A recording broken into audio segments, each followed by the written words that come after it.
Hello students, welcome to science institute. आज हम start करेंगे नई यूनिट को, फोटो केमिस्ट्री, प्रकाश रसायन। थोड़ा सा इंट्रोडक्शन करा देता हूं भाई मैं। ये जो यूनिट है वो यूओके के स्टूडेंट है, उनके लिए तो है यूनिट नंबर 4, पूरी की पूरी सेपरेट है। यही है इसमें यूनिट नंबर 4 के अंदर। जो आरयू के स्टूडेंट है उनके अंदर ये यूनिट नंबर 4 का पार्ट भी है। एक पार्ट में ऑलरेडी करवा चुका हूं आप लोगों को, physical properties and molecular structure, वो पार्ट ए था। ये कौन सा होगा भाई? आपके पार्ट बी। ठीक है भाई, तो ये है। और भी अच्छी जानकारी चाहिए तो हर दिन जो लेक्चर डलते हैं ना, उसके डिस्क्रिप्शन बॉक्स में सारा डला होता है कि भाई कौन सा टॉपिक किस यूनिट में है, किस यूनिवर्सिटी के अंदर किस यूनिट में है। तो आप ये सारी जानकारी वीडियो के डिस्क्रिप्शन बॉक्स से देख सकते हो। रोजाना जो डलती है उसमें सब डला होता है, आप लोग वहां से हर टॉपिक की जानकारी प्राप्त कर सकते हो कि कौन सा टॉपिक किस यूनिट के अंदर है। ये सारी जानकारी मैं डिस्क्रिप्शन बॉक्स में डालता हूं। तो हम बात करेंगे प्रकाश रसायन पर, फोटो केमिस्ट्री पर बात करेंगे भाई। हम सबसे पहले जानना पड़ेगा कि फोटो केमिस्ट्री होती क्या है, इसमें पढ़ना क्या है हमें। तो देखो, जहां जहां भी केमिस्ट्री में प्रकाश की जरूरत पड़ती है, या फिर मैं सीधा सीधा बोलूं कि वो सारी रिएक्शंस, वो सारे प्रोसेस या वो सारी केमिस्ट्री की चीजें जहां पे हमें सूर्य के प्रकाश की आवश्यकता होती है, सनलाइट की रिक्वायरमेंट होती है, जिन सारे प्रोसेस में, केमिकल रिएक्शन में और कई तरह की चीजों में सूर्य का प्रकाश चाहिए, सनलाइट चाहिए, हमें सनलाइट विकिरण चाहिए, विकिरण, वो सब चीजें आती हैं प्रकाश रसायन में या फोटो केमिस्ट्री में। उन सब को मिलाकर फोटो केमिस्ट्री बोलते हैं या प्रकाश रसायन बोलते हैं। हमें पढ़ना क्या है? हमें यहाँ पर कुछ ऐसी रिएक्शन पढ़नी है जिनमें प्रकाश की कुछ महत्वपूर्ण भूमिका होती है, इंपॉर्टेंट रोल होता है। मतलब ऐसे रिएक्शन की हमें स्टडी करनी है जो केवल प्रकाश की उपस्थिति में ही संपन्न हो। वो प्रकाश नहीं मिलेगा तो संपन्न नहीं होगी, वो कभी भी कंप्लीट नहीं हो पाएगी। तो हमें ऐसी रिएक्शन पढ़नी है। कुछ इनके लिए जो जो साइंटिस्टों ने जो नियम बनाए वो हमें स्पेशल नियम पढ़ने हैं, कुछ हमें स्पेशल तरह के प्रोसेस पढ़ने हैं। उसके बाद में इनके लिए रेट को कैसे कैलकुलेट करते हैं, उन सब के मेथड पढ़ेंगे हम। और लास्ट में बात करेंगे हम फोटो सेंसिटाइजर पर, मतलब प्रकाशीय संवेदक कारक पर बात करेंगे। प्रकाशीय संवेदक कारक शॉर्ट में बताऊं तो जैसे सामान्य विक्रिया में एक उत्प्रेरक होता है, वैसे ही इन अभिक्रियाओं में जो उत्प्रेरक की तरह कार्य करता है, जो कैटलिस्ट की तरह वर्क करेगा, उस पदार्थ को फोटो सेंसिटाइजर बोलते हैं या प्रकाशीय संवेदक कारक बोलते हैं। ठीक है, तो ये तो था इसका जनरल इंट्रोडक्शन की फोटो केमिस्ट्री क्या होती है। अब देखो, नेचर में आप कहीं भी चल जाओ, इस दुनिया में कहीं भी चल जाओ, हमेशा रिएक्शन दो प्रकार की ही होंगी। एक तो वे अभिक्रियाएं जो सूर्य के प्रकाश की उपस्थिति में संपन्न हो, और एक वे अभिक्रियाएं जो सूर्य के प्रकाश की अनुपस्थिति में संपन्न हो। मतलब एक तो वे रिएक्शन जो सनलाइट में हो, जिनके लिए सूर्य के प्रकाश की रिक्वायरमेंट हो, सनलाइट की रिक्वायरमेंट हो, और एक वो रिएक्शंस जो सूर्य के प्रकाश की अनुपस्थिति में संपन्न हो, एब्सेंस में कैरिड आउट करती है। दो तरह की रिएक्शन होती है। पहले तरह की जो अभिक्रियाएं, मतलब जो सूर्य के प्रकाश की अनुपस्थिति में होती है, एब्सेंस में होती है, उन सब रिएक्शन को कहा जाता है ऊष्मीय अभिक्रियाएं या थर्मल रिएक्शंस। थर्मल रिएक्शन का मीनिंग सीधा सा है, थर्मल आ गया मतलब ऐसी रिएक्शन सूर्य के प्रकाश में तो नहीं होगी, लेकिन उनके लिए क्या चाहिए? आपको ताप देना पड़ेगा, नीचे से एनर्जी देनी पड़ेगी। किसी भी अभिक्रिया को संपन्न करवाना है तो उसे एनर्जी देनी पड़ेगी। एनर्जी देने के दो तरीके, या तो टेम्परेचर के थ्रू दो, या आप सूर्य के प्रकाश के थ्रू, फोटोनों के थ्रू दो। तो फोटोनों के थ्रू दोगे तो वो तो इसकी कैटेगरी में आ जाएगा। अगर आपने टेम्परेचर के थ्रू एनर्जी दी तो वो कैटेगरी हो जाएगी ऊष्मीय अभिक्रियाओं की कैटेगरी या तापीय अभिक्रियाओं की कैटेगरी, जिन्हें थर्मल रिएक्शन कहते हैं। थर्मल रिएक्शन वही होती है जो आप लोगों ने फर्स्ट ईयर में केमिकल काइनेटिक्स में पढ़ी है। सारा आपने केमिकल काइनेटिक्स में जो जो पढ़ा है ना, वह सारा का सारा थर्मल रिएक्शन के बारे में पढ़ा है। मतलब यूं कहा जा सकता है, थर्मल रिएक्शन को तो आप बहुत अच्छे से जानते हो, उनके बारे में सब कुछ जानते हो, दुनिया में जो भी होता है सब जानते हो आप।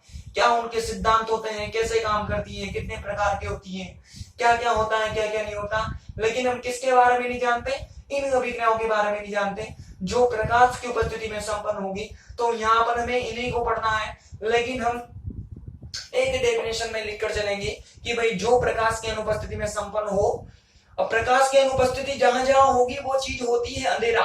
आई बात समझ में। अभी यहाँ पर मैंने सूर्य का प्रकाश नहीं डाल रखा, लेकिन लाइट जला रखी, इससे उजाला है। अगर लाइट बुझा दूंगा तो अंधेरा ही होगा। तो एक तो वे विग्रह जो अंधेरे में हो और एक वे विग्रह जो उजाले में हो। उजाला मतलब किसकी प्रकाश की उपस्थिति में, सूर्य के प्रकाश की उपस्थिति में। जो तो दो नाम हो गए, देखो, या तो सूर्य के प्रकाश की अनुपस्थिति बोल दो या अंधेरा बोल दो। सूर्य के प्रकाश की अनुपस्थिति मतलब ताप के द्वारा बोला आपने, जो ताप के द्वारा संपन्न होगी वो होती है ऊष्मीय या थर्मल रिएक्शन। ये अंधेरे में होती है, अतः इन्हें डार्क रिएक्शन भी बोलते हैं, इन्हें डार्क रिएक्शन भी बोलते हैं। एग्जाम्पल बहुत सारे हैं हमारे पास, बहुत सारे एग्जाम्पल हैं। जैसे कि मैंने PCl5 लिया, इसको मैंने गर्म कर दिया, गर्म करने से क्या क्या बना, PCl3 और Cl2 बना। ताप दिया है आपने तो थर्मल रिएक्शन होगी। उसी प्रकार से ये H2 था और ये I2 था, यहाँ इनको गर्म कर दिया तो आपको क्या मिल जाएगा, HI मिल जाएगा। ये भी टेम्परेचर के इफेक्ट में हुई है, टेम्परेचर के प्रभाव में हुई है, तो ये भी ऊष्मीय अभिक्रिया होगी या डार्क अभिक्रिया होगी। आई बात समझ में। तो पहले इनके बारे में लिखेंगे छोटी सी परिभाषा, फिर सारा का सारा हमें इन्हीं के बारे में पढ़ना है। लिखो भाई, वे अभिक्रियाएं जो सूर्य के प्रकाश की अनुपस्थिति में होती है, सूर्य के प्रकाश की अनुपस्थिति में होती है, अर्थात जो ताप के प्रभाव से संपन्न होती है, अर्थात जो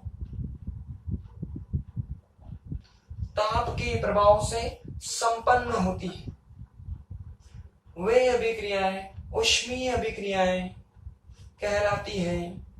वे अभिक्रियाएं ऊष्मीय अभिक्रियाएं कहलाती हैं।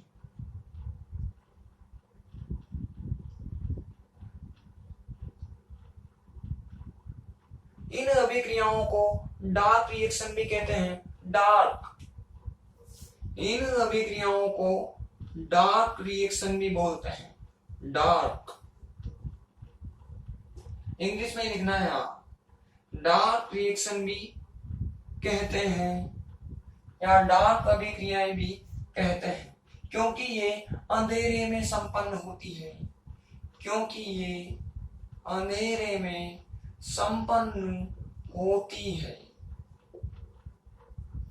अंधेरे में संपन्न होती है। एग्जाम्पल लिख लो भाई, तो आप लोग लिखो, the reactions which are carried out in absence of light, which are carried out in absence of light or photons, light or photons. It means the reaction which are carried out, it means the reactions which are carried out by effect of temperature, by effect of temperature.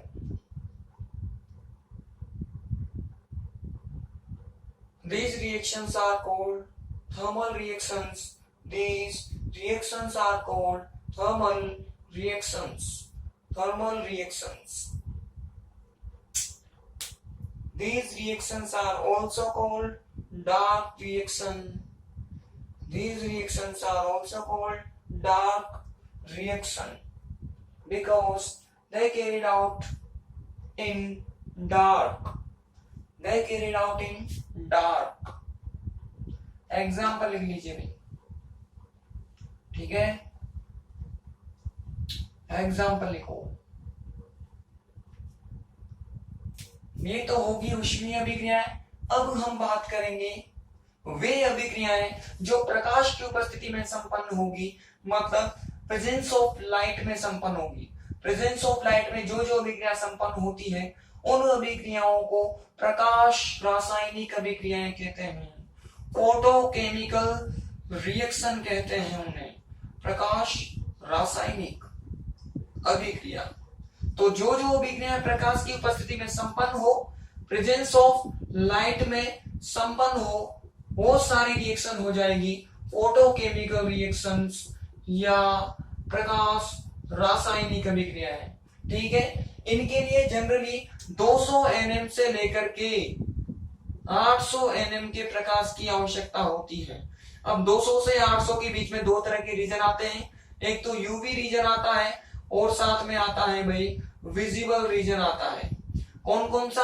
एक तो UV आएगा, ना ना ना ना ना ना, UV visible आता, हाँ सही है। एक तो यूवी रीजन आता है और साथ में विजिबल। विजिबल तो थोड़ा सा होता है, विजिबल के बाद में फिर कौन स्टार्ट हो जाएगा? आईआर रीजन हो जाएगा। विजिबल तो छोटी सी पट्टी होती है, आप जानते हो, जरा सा होता है, इतना बड़ा ये होता है, छोटी सी पट्टी आएगी, उसके बाद में आईआर आ जाएगा। तो पहले यूवी से स्टार्टिंग होगी, फिर हल्की सी पट्टी विजिबल की आएगी, फिर कौन आ जाएगा भाई? आईआर आ जाएगा। तो 200 nm से 800 nm के प्रकाश की उपस्थिति में ये अभिक्रियाएं संपन्न होगी। ऐसी अभिक्रियाओं को कहोगे आप प्रकाश रासायनिक अभिक्रियाएं। मतलब कुल मिलाकर इन अभिक्रियाओं को ऊर्जा देनी है, तो ऊर्जा किसके माध्यम से देनी है? हमें विकिरण के माध्यम से, रेडिएशन की फॉर्म में देनी है। या आप दूसरा तरीका ये भी बोल सकते हो कि इनको एनर्जी तो दी हमने, लेकिन किसकी फॉर्म में दी हमने? फोटोन की फॉर्म में दी है। और फोटोन की एनर्जी कितनी होती है भाई? hν होती है। और hν एक विकिरण होती है, रेडिएशन होती है। तो रेडिएशन बोल दो आप या फोटोन बोल दो, विकिरण बोलो या फोटोन बोलो, दोनों का एक ही मीनिंग है। तो फोटोन की तरह ऊर्जा मिलेगी और वह प्रकाश कहाँ कहाँ का होगा? 200 nm से 800 nm के बीच में, जिसमें ये रीजन आएंगे भाई आपके। तो ये प्रकाश दोगे आप तो ये अभिक्रिया संपन्न होगी और इन्हें कहा जाएगा प्रकाश रासायनिक अभिक्रियाएं। आई बात समझ में? टॉपिक डालो, फटाफट से लिखो। लिखो भाई, वे अभिक्रियाएं जो, वे अभिक्रियाएं जो, वे अभिक्रियाएं जो प्रकाश की उपस्थिति में संपन्न होती है, वे अभिक्रियाएं जो प्रकाश की उपस्थिति में संपन्न होती है, प्रकाश की उपस्थिति में संपन्न होती है, अर्थात विकिरण के प्रभाव में संपन्न होती है, अर्थात विकिरण के प्रभाव में संपन्न होती है, विकिरण के प्रभाव में संपन्न होती है। ऐसी अभिक्रियाएं प्रकाश रासायनिक अभिक्रियाएं कहलाती है। ऐसी अभिक्रियाएं प्रकाश रासायनिक अभिक्रियाएं कहलाती हैं। प्रकाश रासायनिक अभिक्रियाएं कहलाती हैं।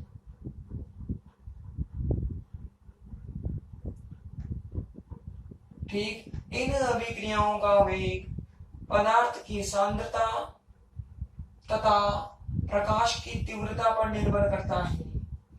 इन अभिक्रियाओं का वेग पदार्थ की सांद्रता तथा प्रकाश की तीव्रता पर निर्भर करता है। प्रकाश की तीव्रता पर निर्भर करता है।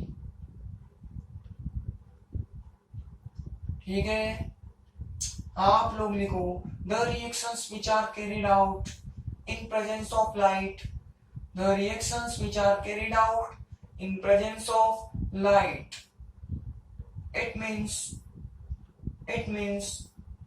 the reactions which are carried out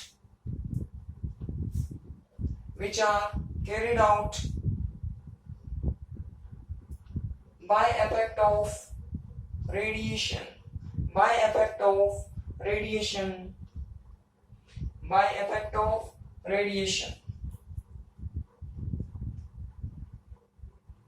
These type of reactions are called photochemical reactions. These type of reactions are called photochemical reactions. These type of reactions are called photochemical reaction. Photochemical reaction. rate of these reactions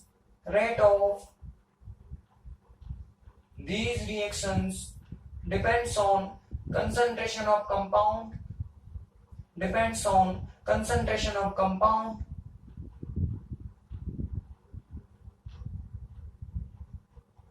and intensity of light.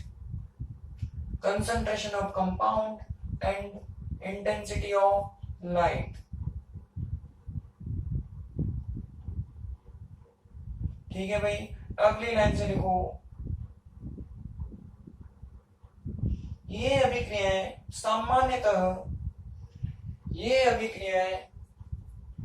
सामान्यतः 200 से 800 nm प्रकाश की उपस्थिति में संपन्न होती है। ये अभिक्रियाएं सामान्यतः 200 से 800 nm प्रकाश की उपस्थिति में संपन्न होती।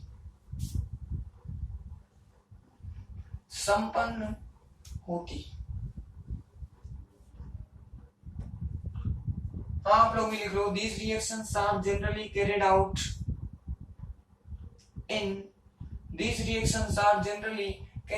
in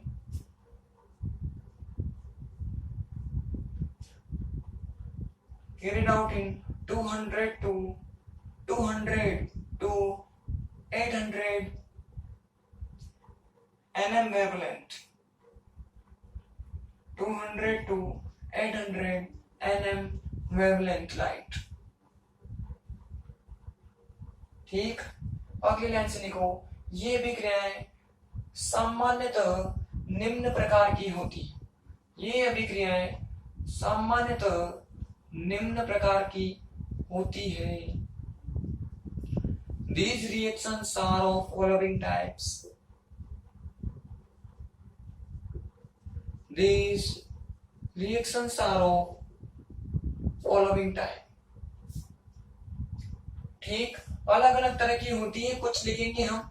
नंबर 1 क्या है भाई? विघटन अभिक्रिया, डिसोसिएशन रिएक्शन। नाम से ही बता रही है कि इसमें किसी का डिसोसिएशन होगा, विघटन होगा, टूटेगा। कोई भी कंपाउंड होगा वो टूटेगा तो ये लो तोड़ दो। ये मैंने HBr लिया, HBr कितने ले लिए? 2 ले लिए। इस पर मैंने विकिरण गिराई, फोटोन डालते ये टूट गया, H2 और Br2 में टूट गया तो डिसोसिएट हो गया तो नाम बना दिया डिसोसिएशन रिएक्शन या विघटन अभिक्रिया। अगली अभिक्रिया है भाई बहुलीकरण या बहुलकीकरण। दोनों का एक ही मीनिंग। पॉलीमेराइजेशन। अब पॉलीमेराइजेशन का मीनिंग क्या है भाई? इसका मीनिंग है कि इसमें बहुत सारी स्मॉल यूनिट मिलकर, छोटी इकाइयां मिलकर बड़ी यूनिट का फॉर्मेशन करती है। उस बड़ी यूनिट को कहा जाता है पॉलीमर मॉलिक्यूल। तो छोटी इकाइयां मिलेगी, स्मॉल मॉलिक्यूल्स मिलेंगे और एक बड़े मॉलिक्यूल का फॉर्मेशन करेंगे। बड़ा मॉलिक्यूल बनेगा जिसको पॉलीमर बोलोगे। पॉलीमर बना है तो नाम रख दिया गया पॉलीमेराइजेशन या बहुलकीकरण। आई बात समझ, मतलब जैसे बहुलकीकरण होगा, बहुत बढ़िया, आपने फर्स्ट ईयर पढ़ लिया, सेकंड ईयर पढ़ लिया तो बहुलकीकरण जानते हो। बहुत सारी बहुलकीकरण रिएक्शन होती है। हमने किसका बहुलकीकरण करवा दिया भाई? एथीन का बहुलकीकरण करा दिया। एथीन का मतलब क्या हो गया? C2H4 हो गया। इसको और बेटर तरीके से लिखूं तो हमने इसको ऐसे लिख दिया। एथीन कैसे दिखाई देती है भाई? ऐसे दिखाई देती है एथीन। ये कितने मॉलिक्यूल ले लिए? N मॉलिक्यूल ले लिए। इस पर हमने रेडिएशन गिराई तो इसका बहुलकीकरण हो गया। बहुलकीकरण का मीनिंग क्या? एक बॉन्ड आगे की तरफ फ्री हो गया, एक बॉन्ड पीछे की तरफ फ्री हो गया और जो N मॉलिक्यूल थे वो इस फॉर्म में जुड़ गए जिसके अंदर कॉमन क्या नजर आया हमें? ये। इसको मैंने कितने टाइम लिख दिया? N time. ये हो गया पॉलीमर को दिखाने का तरीका। ये एथीन थी। ये क्या थी भाई? हमारे पास एथीन थी और ये क्या बन गई? पॉलीएथीन बन गई। आई बात समझ में? क्या बन गई? ये पॉलीएथीन बन गई। अगली रिएक्शन है भाई ओजोनीकरण। ओजोनीकरण का भी सीधा सा मीनिंग है कि जिसमें ओजोन का फॉर्मेशन हो। इंग्लिश में क्या नाम हो जाएगा भाई? ओजोनेशन नाम हो जाएगा। ओजोनेशन का मीनिंग है ऐसी रिएक्शन जिसमें ओजोन बने। ओजोन का फॉर्मूला क्या है भाई, O3 होता है, O3। तो जहां भी O3 बने वो रिएक्शन हो जाएगी ओजोनेशन या ओजोनीकरण। तो ओजोन को बनाने का तरीका क्या है, O2 को O3 में कन्वर्ट कर दो। इधर की तरफ 3O2 लिया मैंने, इस पर मैंने HNO गिराई, HNO गिराती ये ओजोन में कन्वर्ट हो गया। O2 था, ओजोन बन गया। किसके प्रभाव में बना भाई ये, HNO के प्रभाव में बना, सूर्य के प्रकाश की उपस्थिति में बना। तो क्या नाम हो गया, ओजोनीकरण नाम हो गया, ओजोनेशन नाम हो गया। अगली अभिक्रिया क्या नाम है भाई इसका, समावयवीकरण। समावयवीकरण का मतलब होता है आइसोमेराइजेशन। आइसोमेराइजेशन मतलब एक आइसोमर किसी अनादर आइसोमर में कन्वर्ट होगा, एक समावयवी किसी दूसरे समावयवी में बदलेगा। अब समावयवी या आइसोमर क्या होता है, ये आप लोगों ने बहुत अच्छे से पढ़ा है फर्स्ट ईयर में। देखो भाई अलग अलग तरह के आइसोमर होते हैं। मैंने क्या किया भाई, इधर नहीं आएगा, उधर की तरफ लिखते हैं। मैं इसका एग्जांपल इधर लिख रहा हूं, ठीक है ना, वरना आप लोगों को दिखेगा नहीं। अलग अलग तरह के आइसोमर लिए मैंने। ये मैंने क्या किया, एक आइसोमर लिया मैंने, पहचानना नहीं कि कौन पहचान पाता है।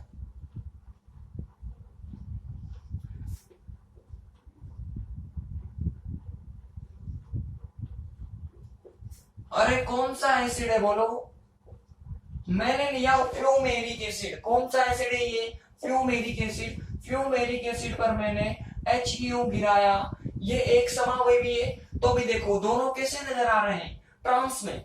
दोनों कैसे हैं, ट्रांस में। जैसे ही HNO गिराओगे तो इनका दूसरा समावयवी प्राप्त होगा। और ट्रांस का जस्ट अपोजिट क्या होता है भाई, सिस। जो दोनों हमें अपोजिट नजर आ रहे थे वो HNO को गिराते ही एक और आ गए, मतलब सिस बन गया। और जैसे ही सिस बना तो इस अम्ल को कौन सा अम्ल बोलते हैं भाई, मैलेइक एसिड बोलते हैं। मतलब यहां पर हमने किया क्या, जो हमारे पास फ्लूमेरिक एसिड था उसको हमने कन्वर्ट कर दिया मैलेइक एसिड में। किसके माध्यम से, HNO के माध्यम से। ये एक समावयवी है, ये दूसरा समावयवी है। एक समावयवी दूसरे समावयवी में बदला, वन आइसोमर कन्वर्ट हो गया अनदर आइसोमर में, तो रिएक्शन का नाम बना दिया गया समावयवीकरण या आइसोमेराइजेशन। आपने आइसोमेरिज्म पढ़ी होगी फर्स्ट ईयर में। ये वही है, ये एक आइसोमर, ये दूसरा आइसोमर, तो इसमें एक दूसरे में कन्वर्ट हुआ तो नाम हो गया समावयवीकरण या आइसोमेराइजेशन। ठीक है भाई। अगली अभिक्रिया प्रकाश संश्लेषण। इसे तो आप बचपन से ही जानते हो। जब आप लोगों ने साइंस पढ़ी होगी ना पहली बार, तभी आप लोगों ने पढ़ लिया होगा प्रकाश संश्लेषण अभिक्रिया। इंग्लिश में क्या नाम होता है भाई, फोटोसिंथेसिस रिएक्शन। अरे जानते हो कि नहीं जानते, हरे पादपों में जो रिएक्शन होती है, ग्रीन प्लांट्स में जो रिएक्शन होती है ना, अपने भोजन को बनाने के लिए, ग्लूकोज को बनाने के लिए, उस रिएक्शन को कहा जाता है प्रकाश संश्लेषण की अभिक्रिया। इसमें होता क्या, जितने भी ग्रीन प्लांट्स होते हैं, हरे पादप होते हैं, वो CO2 को यूज में लेते हैं। साथ में किसको यूज में लेंगे भाई, वो H2O को यूज में लेंगे। CO2 तो एनवायरमेंट से मिलेगी, H2O उनकी रूट से मिलेगा, नीचे की तरफ से जड़ों से मिलेगा। आई बात समझ में, दोनों हमने 6 ले लिए। यहां पर आपको किसको गिराना है, HNO को गिराना है। सूर्य के प्रकाश की उपस्थिति में होती है, ये आप भली बातें जानते हो। सभी पौधों को सूर्य के प्रकाश की आवश्यकता होती है, तभी जाके वो ग्रीन रह पाते हैं, ये बात आप लोग जानते हो। और यहाँ पर हमें किसकी रिक्वायरमेंट होती है भाई, क्लोरोफिल की रिक्वायरमेंट होती है। ये रिएक्शन होती है क्लोरोफिल की उपस्थिति में। होगा क्या, इधर की तरफ एक तो बनेगा कार्बोहाइड्रेट, कार्बोहाइड्रेट में क्या बन जाएगा, C6H12O6 बन जाएगा। एक तरह का कार्बोहाइड्रेट होता है ये। और साथ में क्या बाहर निकल जाएगी, देखो 6 कार्बनिया आगे, 12 हाइड्रोजन ये हो गए, और ये 6 ऑक्सीजन आगे। बदले में कौन बाहर निकल गया है भाई, ऑक्सीजन बाहर निकल जाएगी। कितनी ऑक्सीजन, 6 ऑक्सीजन। तो आप लोगों ने सुना होगा हरे पादप CO2 को यूज में लेते हैं और O2 को बाहर निकालते हैं, जिससे इंसान लोग सांस ले पाते हैं। तो वो CO2 को यूज में लेते हैं और अपना कार्बोहाइड्रेट उनका भोजन होता, उनका फूड होता है, ये उसको बनाएंगे, साथ में किसको फ्री करेंगे, ऑक्सीजन को। इस तरह की जो रिएक्शन होती है उसे कहा जाता है प्रकाश संश्लेषण अभिक्रिया, जो क्लोरोफिल की माध्यम से होती है। क्लोरोफिल इसमें एक कैटलिस्ट की तरह वर्क करता है और किसकी उपस्थिति में होगी, HNO की उपस्थिति में होगी, प्रकाश की उपस्थिति में होगी। इन सभी में प्रकाश लगा है हमें तो सारी की सारी क्या हो जाएगी, प्रकाश रासायनिक अभिक्रियाएं हो जाएंगी भाई। ठीक है, खटाखट से लिख लो, जल्दी लिख लो, फटाफट डालो इसके अंदर टॉपिक, विघटन अभिक्रिया लिखो। इस अभिक्रिया में सूर्य का प्रकाश आपतित करने पर पदार्थ का विघटन होता है। इस अभिक्रिया में सूर्य का प्रकाश आपतित करने पर पदार्थ का विघटन होता है, पदार्थ का विघटन होता है। लिखो एग्जाम्पल फटाफट से। In this reaction, compound is dissociates. In this reaction, compound is dissociates by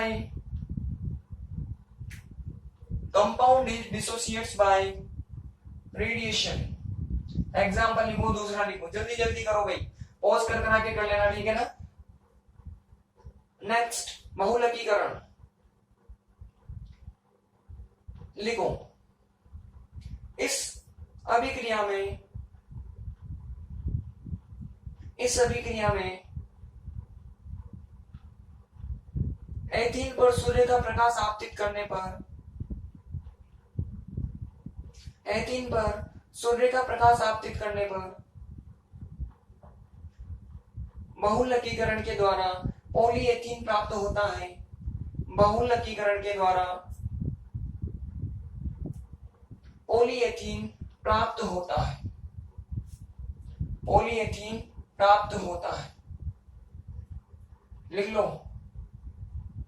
In this reaction, when radiation is incident on ethene, radiation is incident on ethene, then it convert into polyethene. It convert into polyethene by polymerization. By polymerization. लिख लो example. Next, ओजोनीकरण, ozonation लिखो। जब oxygen पर सूर्य का प्रकाश आपतित किया जाता है तो ओजोन का निर्माण होता है। जब ऑक्सीजन पर सूर्य का प्रकाश आपतित किया जाता है तो ओजोन का निर्माण होता है।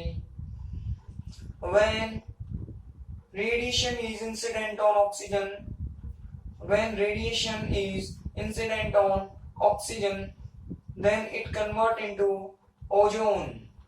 It convert into ozone.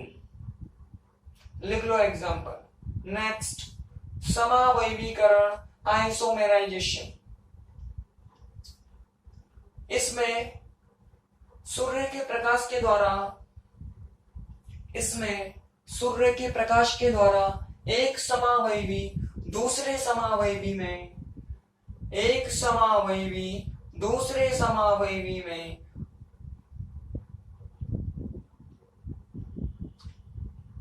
परिवर्तित हो जाता है। एक समावयवी दूसरे समावयवी में परिवर्तित हो जाता है, परिवर्तित हो जाता है। In this, one isomer convert into another isomer. One isomer convert into another isomer by radiation. By radiation. Example लिखो फटाफट। फ्यूमेरिक कन्वर्ट हो गया मैलेट में। नेक्स्ट, फोटोसिंथेसिस, प्रकाश संश्लेषण अभिक्रिया।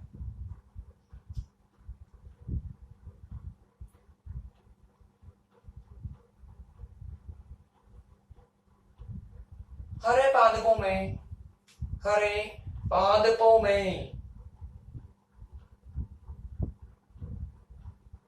हरे पादपों में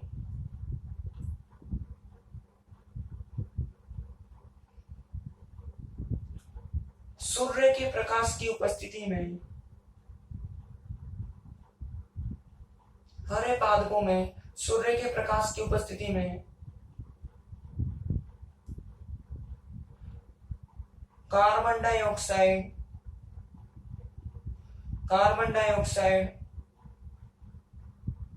क्लोरोफिल के द्वारा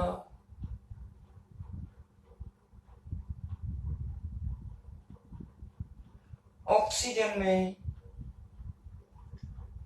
कार्बन डाइऑक्साइड क्लोरोफिल के द्वारा ऑक्सीजन में परिवर्तित होती है।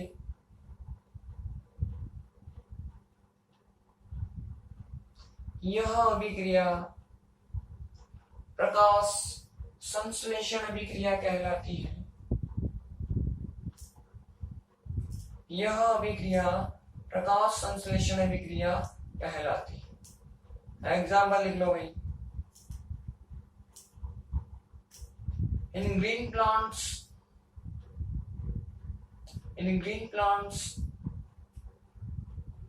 CO2 converts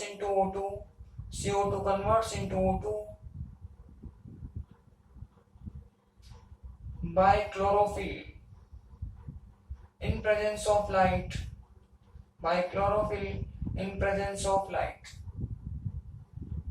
This reaction is called photosynthesis reaction.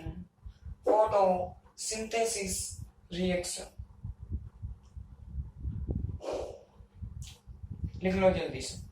ये कुछ एग्जाम्पल थे प्रकाश रासायनिक अभिक्रियाओं के, फोटोकेमिकल रिएक्शंस के। कल हम बात करेंगे ऊष्मीय अभिक्रियाएं और फोटोकेमिकल रिएक्शन में डिफरेंस पर, कि ऊष्मीय अभिक्रियाओं में और फोटोकेमिकल रिएक्शंस में क्या डिफरेंस होते हैं। ये एग्जाम में आते हैं तो 7-8 डिफरेंस होते हैं और बहुत इंपॉर्टेंट है, सारा का सारा बेसिक है। ऊष्मीय अभिक्रिया आप लोग पहले से जानते हो, फोटोकेमिकल रिएक्शन मैंने आज बता दी। मतलब कल के लेक्चर में हमें पुराना ही पढ़ना है, लेकिन जान के पढ़ना है, क्योंकि हमें पता तो कुछ रहता ही नहीं है। हम तो इधर पढ़ते हैं और इधर भूलते हैं। ऐसे भी ये लेक्चर पढ़ा है, कल भूल जाओगे। आई बात समझो, हमें याद कहाँ रहता, यही तो हमारी दिक्कत है। इसलिए कल हम बात करेंगे ऊष्मीय अभिक्रियाओं और फोटोकेमिकल रिएक्शंस के डिफरेंस पर। आप लोग सोचना, देखें, दिमाग लगाना, पता लग गया आप लोगों को, दिमाग लगाना इनमें क्या क्या डिफरेंस होते हैं, और मुझे कमेंट करना, ठीक है ना। कमेंट कर सकते हो, व्हाट्सएप कर सकते हो, टेलीग्राम कर सकते हो, सब प्रकार की सुविधाएं हमारे पास उपलब्ध है। आप कुछ भी कर दो, लेकिन कर दो बस, ठीक है। कल बात करते हैं